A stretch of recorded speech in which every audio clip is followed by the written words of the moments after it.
네, 오늘은 그 복음의 그 주보에 복음의 빛이라고 되어 있는데 빛이 아니라 빛입니다. 빛. 네, 치읓 위에 치읓이 아니라 지읒 받침 복음의 빛. 몰랐는데 제 강단 위에 초콜릿이 올라와 있네요. 네, 너무 설교하면서 먹으라 말씀을 안 해주셨는데 누가 올리셨는지 우리 옆에 분하고 인사하시겠습니다. 초콜릿처럼 달콤한 삶 되시길 축복합니다.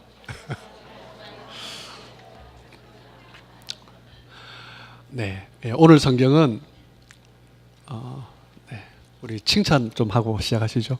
오늘 또 예배 1시간 앞당겨졌는데 한번 칭찬하시죠. 자기 자신한테 잘 왔다 이렇게 안 듣고 잘 왔네 이렇게 칭찬하시면 머리 쓰다듬으셔도 되고 이렇게 잘 왔다.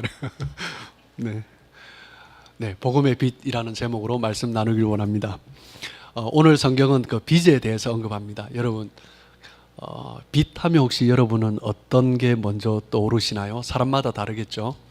저는 빛 하면 항상 떠오르는 장면이 있습니다. 뭐냐면은 저희 부모님께서 젊은 시절 안동에서 사시다 결혼하시고 저희 아버지는 안동, 어머니는 청송 이렇게 이제 결혼하시고 이제 조금 있다가 이제 부산으로 내려오셨어요. 부산에 내려오셔서 이제 회사를 다니셨는데 그 직장이 그 당시에 정부에 조금 잘못 보여서 강제 폐업을 당했습니다. 그래서 저희 한국에서 이제 몇 대 그룹 중에 하나였는데 강제 폐업을 당해서 박정희 시대죠. 그래서 이제 모든 것을 이제 정리하시고 부산 변두리에서 이제 조그만 가게를 시작하셨습니다. 가게를 시작한 변두리에서 시작하다 보니까 그 당시에 또 어렵고 힘든 사람이 참 많잖아요. 그러니까 물건을 사야 되는데 사지 못하는 사람들이 있으니까 그 사람들에게 그 당시에 뭐 많이들 그랬던 것 같아요. 외상을 많이 했어요. 그래서 외상을 했는데 저희 뭐 작은 가게지만 카운터 뒤에 이제 외상장부가 쫙 이렇게 진열되어 있습니다. 그래서 뭐 조그만 책 외상장부 이제 한 10권에서 15권 이 정도씩 이제 한 묶음으로 모아요. 그래서 그 묶음이 한 20묶음 정도 이렇게 쫙 있었어요. 그래서 매달 이제 사람들이 이제 외상으로 이제 먹고 그러다 이제 월급날이 되면 이제 갚고 월급날이 되면 갚으면 좋은데 좀 안 갚으시는 분도 간혹 있고 그러다 이제 한 달, 두 달 밀리시는 분도 있고 보통 보면 이제 월말에 이제 정사라는 거 저희 형제들이 돕죠. 이제 주파 튕기면서 이제 돕고 이러면은 보통 보면 이제 외상 장부에 한 권당 한 10만 원에서 한 20만 원, 많게는 50만 원. 그 당시에 고졸 월급이 한 40만 원, 50만 원 이 정도였으니까 뭐 대졸 월급이 뭐 채 100만 원이 안 됐으니까 한 150권 정도가 그렇게 있다고 생각하면은 결코 뭐 적은 돈은 아니었던 것 같아요. 그런데 또 돌아보면은 뭐 저희 가게에만 외상 장부가 있는 것이 아니라 저희 안방에 선반 위에 또 외상 장부가 쭉 있습니다. 연락 없이 이사를 가신 분, 뭐 쉽게 얘기하면 도망가신 분이죠. 예, 그분들의 이제 외상장부가 쭉 하여튼 몇십 건이 쫙 있어요. 그 돈이 얼마인지 모르겠습니다. 그런데 간혹 가다가 연락이 없으셨는데 한 6개월, 1년, 어떤 분은 2년, 3년 만에 가게로 찾아오시는 분이 있어요. 그래서 얼마나 감사한지 외상값을 갚으러 온 거죠. 그래서 얼마나 감사한지 모르겠습니다. 그래서 그 날이 되면 뭐 공돈이 생긴 것처럼 그렇게 기쁘고 저희 부모님도 참 좋아하셨던 그런 기억이 있습니다. 그런데 그분들 오면 뭐 변두리다 보니까 뭐 이자는 없어요. 그냥 원금만 받아요. 뭐 한 달 만에 갚든지 뭐 1년 만에 갚든지 뭐 3년 만에 갚든지 이제 원금만 받는데 근데 이제 얼마나 뭐 좋으셨는지 그 빚을 갚고 돌아가시는 분들의 뒷모습을 보면 참 좀 저도 보면서 참 행복했다. 어린 시절이지만 그런 마음이 듭니다. 그리고 이제 저희 부모님도 너무 좋으셨는지 그냥 그분들 오면 꼭 그냥 보내지 않으시고 옛날에 그 종합 선물 세트 있죠. 그걸 이제 하나씩 들려 보내시고 그리고 이제 아이들 오면 뭐 용돈이라도 줘서 이제 보내시고 그랬던 기억이 있습니다. 여러분은 빛 하면 뭐가 먼저 떠오르십니까? 오늘날 자본주의 사회를 살아가는 우리들의 삶을 보면 빛이 없는 사람이 없는 것 같아요. 모든 사람이 다 빚지고 살아갑니다. 어떤 분의 집을 갔더니 너무나 멋진 집이에요. 와, 성공하셨다. 미국에서도 그렇고 캐나다에서도 그렇고 너무 이렇게 멋진 집을 소유하시다니 막 자기 집 이렇게 다 이렇게 힘주고 계신데 알고 보니까 은행 집이더라고요. 자기 집도 아니에요. 뭐 많은 분들이 이제 차를 소유하고 계시는데 다 뭐 소유주가 보니까 은행이에요. 다 이제 빌려서 이제 갚으면서 살고 있습니다. 많은 분들이 또 공부할 때 보면 뭐 열심히 했는데 다 정부에서 돈 빌려서 그 돈을 갚으면서 살아가는 것이 우리 인생인 것 같습니다. 자본주의 사회를 살아가는 사람 치고 빚이 없는 사람이 없는 것 같아요. 그런데 그 빚을 얼마나 잘 갚으면서 사는가, 그것이 이제 자신의 신용이 되는 거죠. 그런데 이 빚의 문제는 그냥 그렇게 만만한 문제는 아닙니다. 이제 빚이 쌓이기 시작하면요, 그것이 이제 스트레스가 되고 점점점 더 쌓이면 자신의 삶을 빚이 누르기 시작합니다. 그렇기 때문에 할 수만 있으면 빚은 갚아야죠. 빚은 해결해야 되고, 그러다가 어떤 사람들은 그 빚이 자기 자신을 너무 누르기 때문에 그 마음이 이기지 못해서 극단적인 선택을 하시는 경우도 우리는 간혹 듣게 됩니다. 그런데 그 빚이 우리를 속박할 수 있기 때문에 그 빚을 갖고 난 이후의 기쁨은 이루 말할 수가 없는 거죠. 사도 바울은 오늘 성경에서 자기 자신을 빚진 자다, 14절에 보시면 빚진 자다 그렇게 소개를 합니다. 그렇기 때문에 나는 모든 사람에게 빚을 졌기 때문에 어떻게 살든지 15절 말씀해 보면 그 빚을 갚기 위해서 할 수 있는 대로 그 빚을 갚고 싶다. 그 빚이 무엇입니까? 복음의 빚이죠. 빚진 자라는 단어는 헬라어로 오페일레테스라는 단어를 쓰는데 그 의미 가운데 가장 강력하게 들어가 있는 것은 의무감입니다. 책임입니다. 빚은 갚아야 하는 것입니다. 빚을 진 자가 갚지 않으면 그건 정말 나쁜 거죠. 사도 바울은 자기 자신을 향하여서 복음의 빚진 자다라고 그렇게 고백을 합니다. 빚을 갚아야 된다라는 거죠. 빚을 갚지 않고는 살 수 없는 인생이다라는 것입니다. 바울은 원래는 복음과는 거리가 먼 사람이었습니다. 그런데 예수님을 만나고 난 이후에, 이전에는 율법을 중심으로 그렇게 살아갔던 사람인데 율법을 가지고 사람들을 판단하고 비판하고, 그리고 그 율법 때문에 자기가 의로운 자라고 생각하면서 그렇게 살아갔던 사람인데, 다메섹 도상에서 예수님을 만난 이후에 자신의 인생이 완전히 변화되었습니다. 나는 내가 핍박하는 예수라, 그 말씀을 듣고 그 강력한 복음의 소식을 듣고 이 사도 바울의 인생이 완전히 변화된 것입니다. 이제 그 삶이 예전과는 다른, 율법 가운데 살았지만 그 무겁고 억눌린 삶 가운데 살았지만 예수님을 만났을 때 그 눈이 그랬던 것처럼 어두운 눈이었지만 이제는 예수님을 만나고 난 다음에 새로운 인생이 시작된 것입니다. 복음을 경험한 사람은 이런 거죠. 인생이 바뀌는 것입니다. 새로운 변화를 경험하는 것입니다. 그렇기 때문에 사도 바울은 그 복음의 확신을 가지고 지금 로마 교회에 복음을 전하고 싶어 하는 것입니다. 여러분, 그 마음을 느끼셔야 됩니다. 지금 사도 바울이 어떤 마음인가? 나를 바꾼 이 복음, 나의 인생을 바꾼 이 복음, 로마 교회도 전함으로 말미암아 그 사람의 인생들이 그렇게 나처럼 하나님 안에서 기쁘고 즐겁고 이렇게 살아가는 것이 얼마나 좋은지 그것을 나누고 싶어 하는 것입니다. 복음은 모든 것을 변화시킬 수 있는 강력한 힘입니다. 복음은 우리를 하나님 기뻐하시는 그 삶으로 이끌어갈 수 있는 가장 강력한 도구가 되는 것입니다. 복음을 경험한 사람은 그렇기 때문에 결코 흔들리지 않습니다. 그 복음이 나를 붙들고 있는 것이죠. 그 소중한 복음, 그 비밀, 그 기쁨의 비밀을 혼자 어떻게 간직할 수 있겠습니까? 그래서 나누는 거죠. 전에도 말씀드렸지만 제가 제일 싫어하는 사람, 여러분이 제일 조심해야 될 사람이 누구라고 제가 말씀드렸는지 기억나십니까? 맛있는 식당 발견했는데 혼자만 알고 있는 사람. 정말 나쁜 사람입니다. 정말 맛있는 식당 발견하면 알려줘야죠. 우리가 인생을 살아가면서 먹는 게 얼마나 중요한데 자기만 알고 있습니까? 맛있는 데를 발견하면 꼭 알려주시길 주님의 이름으로 부탁합니다. 좋은 소식은 알려야 됩니다. 누군가가 아프고 힘들다면 그 치유의 소식을 우리가 접했다면 반드시 알려줘야죠. 복음을 경험한 사람이 그 비밀을 나 혼자만 간직하고 있다. 정말 나쁜 사람입니다. 나의 인생을 바꾸고 나를 변화시켰는데 어떻게 전하지 않고 살아갈 수 있습니까? 이 구원의 은혜를 전하지 않고 살아갈 수 있다는 것은 감히 어떻게 복음을 경험한 사람이, 복음을 만난 사람이 그럴 수 있습니까? 여러분 가운데도 우리가 그렇죠. 복음을 경험한 사람은 이 이야기가 무슨 이야기인지 압니다. 나를 바꾼 이 복음 어떻게 전하지 않고 견딜 수 있겠습니까? 복음은 사람을 미치게 하는 것입니다. 눈을 감아도 예수님이 생각나고 하루를 시작하면서 예수님께 감사하고 그 예수님이 얼마나 좋은지 만나는 사람에게 전하고 싶고, 그것이 복음 아닙니까? 그것이 바로 복음의 힘이고 복음의 능력인 것입니다. 복음을 경험해 본 사람이라면 정말 그런 뜨거움이 우리에게 있었죠. 지금도 있기를 주님의 이름으로 축복합니다. 예수를 위해 살고 예수를 위해 죽겠습니다. 이것이 바로 복음의 능력인 것입니다. 이 경험을 한 사람이 어떤 사람입니까? 바로 복음의 빚진 자입니다. 나는 복음의 빚을 졌다. 이 복음이 나의 인생을 바꿨는데 어떻게 견딜 수 있겠습니까? 갚아야죠.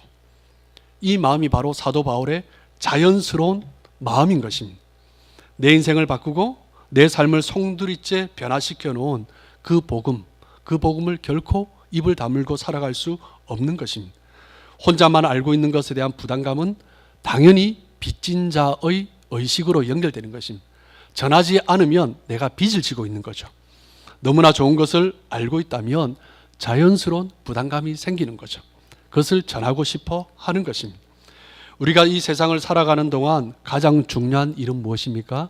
죽어가는 영혼을 구원하는 것입니다. 그들에게 기쁨의 소식을 알려주는 것입니다. 자기 자신이 지옥불로 향하여 달려가고 있다는 사실조차도 모르는 사람들에게 그 복음을 전해야 하는 것입니다. 그리고 그들을 구원하고 그들을 양육하고 세워가야 하는 거죠. 그리고 나아가서는 그들을 그 복음을 전할 하나님의 사역자로 세워가야 하는 것이 우리의 사명인 것입니다. 그것이 바로 교회의 사명인 거죠. 이 세상에 하나님께서 우리에게 맡겨주신 일 가운데 이것보다 중요한 일은 없습니다. 사도 바울은 지금 이 마음을 가지고 있는 거죠. 어떤 삶을 살아도 이것보다 중요한 일은 없다. 내가 이것을 해야 된다라는 것입니다. 그래서 지금 사도 바울은 로마 교회에 편지를 쓰면서 뭐라고 말을 합니까? 로마 교회 성도들에게 내가 복음을 전하기를 원한다. 그 복음이 무엇입니까? 복음을 믿으면 예수 믿고 구원받는 것 아닙니까? 이미 로마 교회 성도들은 그 핍박 가운데서도 믿음을 지키고 있는 사람 아닙니까? 그런데 이들에게 무슨 복음을 전한단 말이에요? 그런데 사도 바울이 말을 하고 있는 이 복음은 어떤 복음입니까? 단지 예수 믿고 제사함 받고 구원받아 천국 간다, 그 복음이 아닌 거죠. 이 복음은 나를 변화시키고 그리고 사람들을 변화시키고, 이 복음이 존재하는 이유는 잃어버린 자들이 하나님 앞에 돌아오게 하는 그 목적이 있다라는 거죠.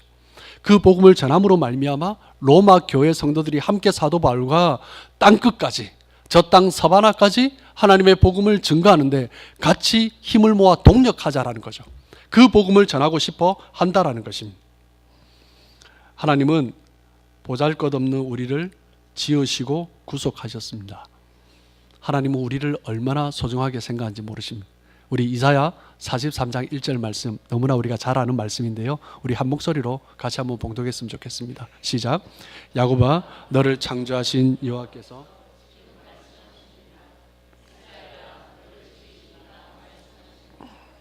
두려워하지 말라. 내가 너를 구속하였고 내가 너를 지명하여 불렀나니. 하나님이 지금 이스라엘 백성들에게 말씀하십니다. 야곱아, 지렁이 같은 야곱아, 내가 너를 구속하였고 너를 지명하여. 지명했다는 말이 뭐예요? 너의 이름을 지목하여서 불렀다라는 거죠. 내 이름을 불러서 하나님이 지금 나의 이름을 부르시는 거예요. 너는 내 것이다 라고 말씀한다는 거죠. 너무나 보잘것없고 연약하고 초라한 존재이지만, 그리고 하나님은 우리를 부르시고 그냥 내버려 두지 않으십니다. 어떻게 하세요? 2절, 3절, 4절입니다. 이사야 43장 2절에서 4절까지 우리 같이 한번 읽습니다. 시작. 내가 물 가운데로 지날 때에 내가 너와 함께 할 것이라. 강을 건널 때에 물이 너를 침몰하지 못할 것이며, 내가 불 가운데로 지날 때에 타지도 아니할 것이요 불꽃이 너를 사르지도 못하리니, 대저 나는 여호와 내 하나님이요 이스라엘의 거룩한 이요 내 구원자임이라. 내가 애굽의 너의 속량물로 구스와 스바를 너를 대신하여 주었노라. 내가 내 눈에 보배롭고 존귀하며 내가 너를 사랑하였은즉 내가 내 대신 사람들 내어주며 백성들이 내 생명을 대신하리니. 아멘. 하나님은 우리를 지키고 보호하십니다. 우리를 부르시고 구원하신 것뿐만 아니라 우리가 물 가운데로 지날 때라도 하나님은 우리를 지키고 보호하십니다. 그 물 한가운데 있다 할지라도 강이 우리를 침몰치 못할 것이다 라고 말씀하십니다. 우리가 불 가운데 지날지라도 하나님은 우리를 지키고 보호하심으로 그 불꽃이 우리를 사르지 못할 것이다 라고 말씀하십니다. 하나님이 부르신 사람은요, 결코 망할 수가 없습니다. 하나님이 우리를 부르셨습니다. 우리를 지키기 위해서 애굽을 내어주고 구슬을 내어줘도 결코 하나님의 백성은 포기하지 않으십니다. 무엇 때문에요? 우리가 하나님 보시기에 너무나 보배롭고 존귀한 자들이기 때문입니다. 하나님은 그렇게 우리를 사랑하십니다. 하나님을 모르는 사람들은 이 말씀을 이해하지도 못하고 믿지도 않죠. 그런데 하나님을 아는 사람, 하나님을 믿는 사람은 이 말씀이 무슨 말씀인지 압니다. 물 가운데로 지날 때라도 물이 너를 침몰치 못할 것이다. 때로는 우리가 하나님을 믿는다고요, 물의 위협이 없고 불의 위협이 없는 것이 아니에요. 불 가운데로 지날 때라도 그 불이 우리를 사르지 못할 것이다. 하나님을 믿는 사람은 이 의미가 뭔지 알죠. 하나님께서 우리를 지금도 지키고 보호하십니다. 하나님은 우리를 부르시고 지키고 보호하시면서 우리에게 한 가지 부탁을 하십니다.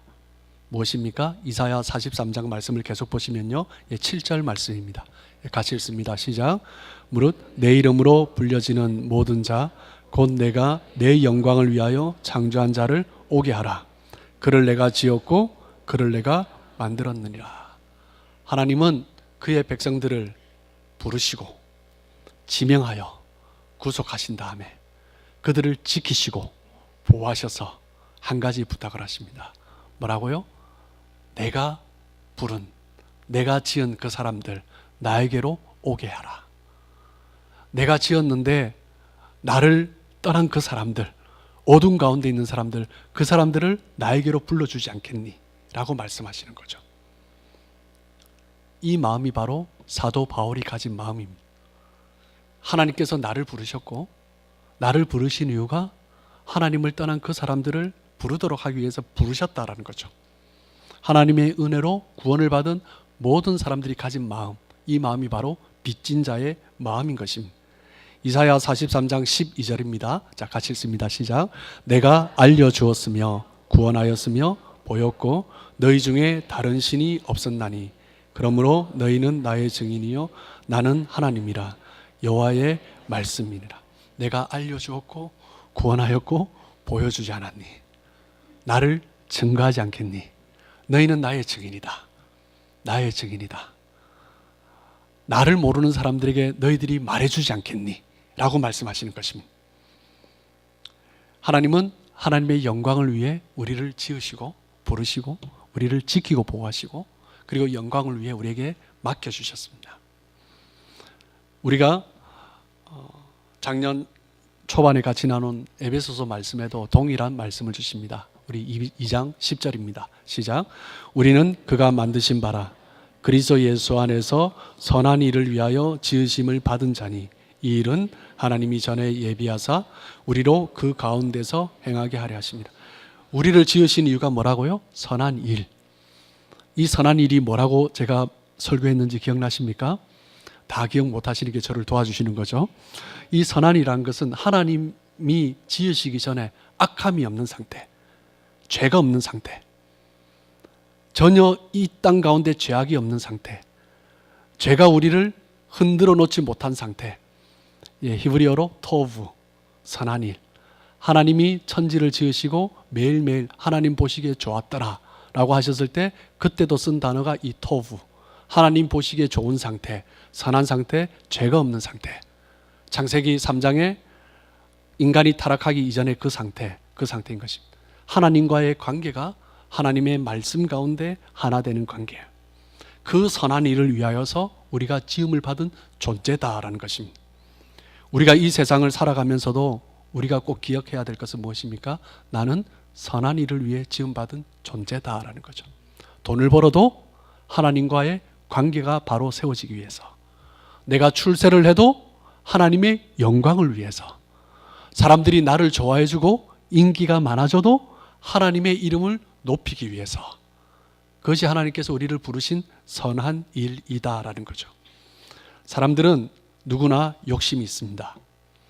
하지만 예수님을 만난 사람은, 복음을 경험한 사람은 그것을 내려놓고 하나님께서 기뻐하시는 일을 위해서 살아갈 수 있는 거죠. 저는 고등학교 2학년 때 처음 교회를 다니기 시작했습니다. 그리고 참 감사한 것은 고3 때 사역자로 헌신하는 마음을 주셨어요. 그렇게 지명하여 불러주셨습니다. 그렇게 이제 인생을 살아오면서 이제 신학을 하고 또한 뭐 목회를 또 배우고 또한 선교지에서 또한 사역을 하고 그러면서 또 여기까지 오게 되면서 항상 동일하게 가지는 기도 제목이 있습니다. 하나님, 제가 원하는 곳에 서 있지 않게 해주시고, 제가 원하는 일이 아니라 하나님이 원하시는 곳에 서게 해주시고, 하나님께서 시키는 일을 감당하는 삶 되길 원합니다. 저를 부르실 때부터 지금까지 가지고 있는 기도 제목입니다. 하나님의 종은 하나님의 뜻대로 사는 사람입니다. 나의 뜻대로 산다, 이미 하나님의 종이어야 돼요. 내가 원하는 것이 우선이다, 이미 하나님의 종이 아닌 거죠. 우리 그리스도인들은 하나님의 뜻대로 사는 사람들입니다. 내가 원하는 뜻대로 산다, 이미 하나님의 사람의 정체성에서 흔들리고 있는 것입니다. 우리 그리스도인들은 하나님을 위해서 살아가는 사람들입니다. 지금까지 살아온 지난 날들을 돌아보면 참 어렵고 힘들 때도 있었습니다. 고난의 시간도 있었고요. 여기에서 또한 깊은 고난을 지내신 분과는 비교할 수 없겠지만 제 나름대로 또 고난의 시간들이 있었습니다. 그런데 그 모든 시간들을 돌아보면 언제나 주님께서 함께 하셨습니다. 순간순간 돌아보면 그 일 또한 하나님께서 전화위복해 주시고 모든 일을 하나님의 은혜 가운데 이끌어 주셨습니다. 생각하면 생각할수록 감사할 것밖에 없습니다. 우리 인생은 하나님께서 지키고 보호하시기 때문에 반드시 하나님의 나라를 위해서, 하나님의 영광을 위해서 우리를 사용하시는 것입니다. 사랑하는 성도 여러분, 우리는 하나님의 은혜를 받은 사람입니다. 하나님의 은혜를 받은 사람은 하나님의 그 은혜와 사랑에 감사하며 갚으며 살아가는 사람입니다.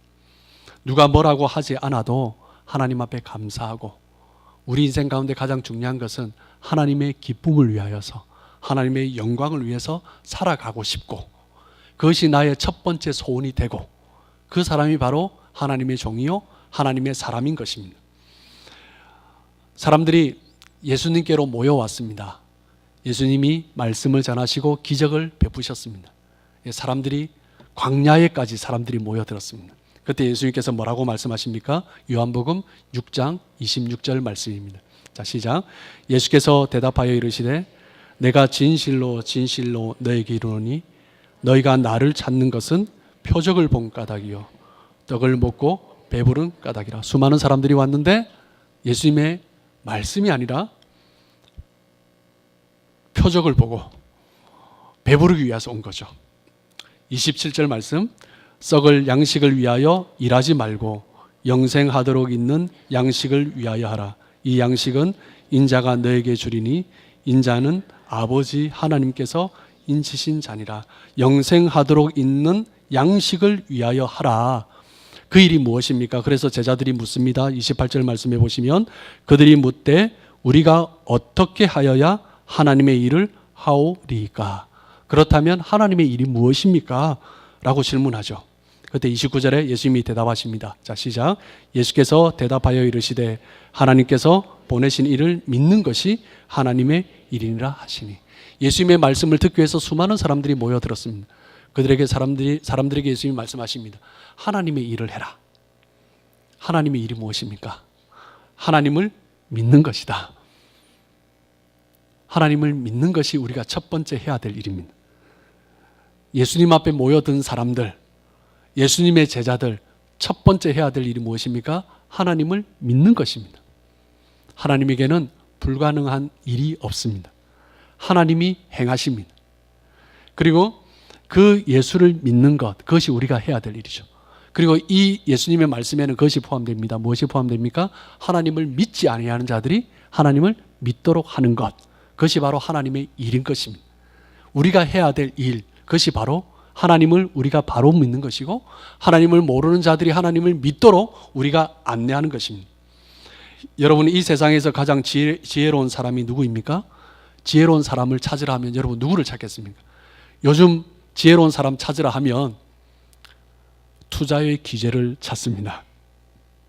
돈 잘 버는 사람을 찾습니다. 돈을 잘 버는 것이 지혜로운 것입니까? 이 세상에서 어떻게 하면 출세를 할 수 있는가? 그 방법을 잘 아는 사람이 지혜로운 사람입니까? 어떻게 하면 사람들과 하나 되어서 인기를 누리는 사람이 지혜로운 사람입니까? 성경은 그렇게 말하지 않습니다. 다니엘서 12장 3절 말씀입니다. 우리 같이 읽습니다. 시작. 지혜 있는 자는 궁창의 빛과 같이 빛날 것이요 많은 사람을 옳은 대로 돌아오게 한 자는 별과 같이 영원토록 빛나리라. 궁창의 빛과 같이 빛나는 자, 저 하늘의 별과 같이 영원토록 빛나는 자 누구입니까? 누가 지혜로운 사람입니까? 많은 사람을 옳은 대로 돌아오게 한 사람. 많은 사람들, 어둠 가운데 있는 사람들을 하나님 앞으로 이끄는 사람, 그 사람이 지혜로운 사람입니다. 이 세상의 것은 구하면 구할수록 안개와 같이 사라지는 것입니다. 이 세상의 영광은 다 사라집니다. 이 세상에서 구하고 이 세상에서 아무리 찾아도 우리를 배불릴 것이 없습니다. 마치 바닷물처럼 마시면 마실수록 갈증만 더 일으키는 것이 이 세상 것입니다. 지혜로운 자는 이 세상이 아니라 하나님의 영광을 바라보는 거죠. 하나님께서 기뻐하시는 일이 무엇인지 깨닫고 그 일에 충성하는 사람이 지혜로운 사람인 것입니다. 주님께서 가장 기뻐하시는 일은 마지막 주님께서 공생애를 마치신 이후에 부활하신 이후에 남겨두시고 마지막 남겨두시고 떠난 말씀입니다. 우리 마태복음 28장 19절 20절입니다. 같이 읽습니다. 시작. 그러므로 너희는 가서 모든 민족을 제자로 삼아 아버지와 아들과 성령의 이름으로 세례를 베풀고 내가 너에게 분부한 모든 것을 가르쳐 지키게 하라. 볼지어다 내가 세상 끝날까지 너희와 항상 함께 있으리라 하시니라. 이 말씀은 순종해도 되고 안 해도 되는 선택의 말씀이 아닙니다. 이 말씀은 반드시 우리가 해야 되는 말씀입니다. 사도 바울은 이 사명을 깨달은 것입니다. 그래서 로마서 14장 8절에 뭐라고 말을 합니까?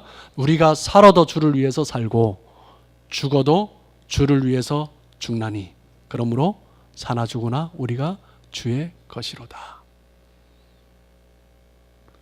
고린도전서 9장 16절입니다. 내가 복음을 전할지라도 자랑할 것이 없음은 내가 부득불 할 일임이라. 만일 복음을 전하지 아니하면 내게 화가 있을 것이로다. 내가 주를 위해 살겠습니다. 주님을 위해서 나의 인생을 드리고 싶습니다. 무엇입니까? 복음을 위해서. 복음을 위해서. 하나님을 모르는 자들이 하나님을 알 수 있도록 그것을 감당하는 삶. 나로 말미암아 수많은 사람들이 주님께 돌아왔습니다. 그래도 자랑할 일이 아니다. 왜? 당연히 해야 될 일이니까. 혹시 내가 그것을 못하면 내가 나에게 화가 당할까 두렵지. 한 것이 그것도 결코 자랑거리가 아니다. 당연히 해야 될 일이다. 그것이 바로 사도 바울의 마음이죠. 복음의 빚진 자의 마음입니다. 여러분 한 15년 전, 한 10여 년 전인가요? 그 팔복이라는 다큐멘터리 영화 기억하십니까? KBS PD였던 김우영 감독이 제작한 영화입니다. 이 첫 번째 나왔던 팔복 시리즈의 주인공은 최춘선이라는 할아버지입니다. 이 할아버지의 특징은 뭡니까? 맨발로 복음을 전하시며 다니는 거죠. 예수천당 불신지요. 모자에 써붙이고 가슴에 써붙이고 전도지를 들고 그렇게 전철, 지하철역을 다니시면서 복음을 전하셨습니다. 그런데 이 할아버지가 어떤 분이냐 하면요. 젊은 시절 일본에 유학을 가셨어요. 그래서 5개 국어를 하실 수 있는 분이십니다. 굉장한 수제시죠. 그리고 이제 저희 대한민국이 일제강점기에 나라를 잃었을 때 김구 선생과 함께 광복군 활동을 했던 할아버지입니다. 그리고 그래서 돌아가신 이후에 대전 국립현충원에 안치되셨죠. 할아버지는 해방 이후에 목사가 되고 그리고 교회를 세우고 양로원, 고아원을 운영하시면서 수많은 사람들을 돌보셨어요. 그러면서 이제 한 100여 명의 아이들과 함께 또 생활하시면서 먹이고 입히셨어요. 그러다가 이제 돈 없는 사람들, 집 없는 사람들에게 김포에 있는 자신의 그 넓은 땅을 사람들에게 쪼개서 나누어 주셨습니다. 그러고 난 뒤에도 계속 이제 고아원을 운영하셨죠. 그러다가 이제 다 나눠주니까 돈이 없는 거죠. 그래서 할 수 없이 살던 집에서 쫓겨나기도 했습니다. 그래서 그 아들이 어린 시절 아들이 나는 절대로 예수 믿지 않겠다 이렇게 할 정도로 모든 것을 다 내어놓고 그렇게 사신 분이셨습니다. 최춘선 할아버지는 40년 넘게 지하철역을 두루 다니시면서 복음을 전하셨습니다. 맨발로 다니시고 전도 문구를 쓰시고 외치시고 사람들에게 나눠주시면서 전도지를 나눠주며 복음을 전하셨습니다. 사람들이 그 모습을 보고 뭐라고 합니까? 미친 노인이다 라고 한 거죠. 미쳤다라고 하고 사람들은 그 할아버지가 가까이 오면 정말 피해 다니고 그렇게 한 사람들도 있었습니다. 그러면서도 할아버지는 죽는 날까지 맨발로 복음을 전하는 일을 멈추지 않았습니다. 그 다큐멘터리 영화에 보면 그런 내용이 나옵니다. 할아버지 왜 신발을 신지 않으세요? 통일이 되면 신발을 신을 거예요. 할아버지 그렇게 다니면 힘드시지 않으세요? 하나님의 은혜로 만사 형통입니다. 예수는 나의 힘입니다. 그렇게 선포하셨습니다. 그리고 최춘선 할아버지는 그 감독에게 충성은 열매 가운데 하나요 라고 소리치시면서 손을 흔들고 사라지셨습니다. 그렇게 하나님 앞에 충성하며 복음을 전하셨습니다. 그러다가 자신의 소망처럼 수원행 전철역에서 복음을 전하시다 의자에 잠시 앉아 쉬시다가 숨을 거두셨습니다. 전도하다 죽겠다는 그 소명과 그 사명을 이루신 거죠. 대전국립현충원 애국지사 묘역에 안치되시고 자녀들은 그 비문에 이렇게 기록했습니다. 일제치하 암흑기에는 나라의 광복을 위해, 광복 후에는 예수 그리스도의 참 사랑과 평화를 꽃피우기 위해 애쓰신 맨발의 전도자 아버님의 그 뜻과 믿음을 저희 자손들이 이어받겠습니다. 어릴 때 100명의 고아들과 함께 쫓겨나면서 절대로 예수 믿지 않겠다고 다짐했던 그 아들 최바울은 17살 때 예수님을 인격적으로 체험하고 후에 이제 목사 안수를 받으시고요. 이제 목회자로 살아가십니다. 아들 최바울 목사님은 아버지가 왜 그런 길을 걸으셨는지 그 이유에 대해 말을 합니다. 아버지는 늘 그러셨지요. 내가 미친 것이 아니라 너희들이, 사람들이 미친 것이다. 예수를 믿는다면, 예수를 안다면 어떻게 그렇게 살아갈 수가 있니? 라고 말씀하셨습니다. 최춘선 목사님은 복음의 빚진 자의 심정을 가지고 그렇게 일평생 그 빚을 갚으시다가 돌아가신 것입니다. 오늘 본문에서 말을 하고 있는 사도 바울 역시 이 마음인 거죠. 빚진 자의 심정입니다. 하나님의 그 복음을 받은 자가 마땅히 살아야 할 삶의 모습. 우리가 복음에 미쳐서 하나님의 나라를 위해서 복음을 위해서 그렇게 살아야 되는데 아니 세상에 미쳐서 세상의 영광을 위해서 그렇게 살아가고 있지는 않는지 그 최춘선 할아버지의 목소리가 들리는 것 같습니다. 내가 미친 것이 아니라 너희들이 미친 것이다. 예수 믿으면서 예수를 안다고 하면서 어떻게 그렇게 살아갈 수 있니? 바울은 그 마음을 가지고 있는 거죠. 빚진 자의 심정을 가지고 있는 것입니다. 그리고 그 빚을 갚으려고 할 수 있는 대로 최선을 다해서 힘을 다해서 그렇게 살았습니다. 여러분, 우리 모두는 복음의 빚진 자입니다. 그 빚진 자의 마음을 가지고 그 심정을 가지시고 한 영혼을 품고 기도하시고 복음을 전하시며 그렇게 살아가시는, 그러면서 주님의 뜻을 이루면서 살아가시는 저와 여러분들 되시길 주님의 이름으로 축복합니다.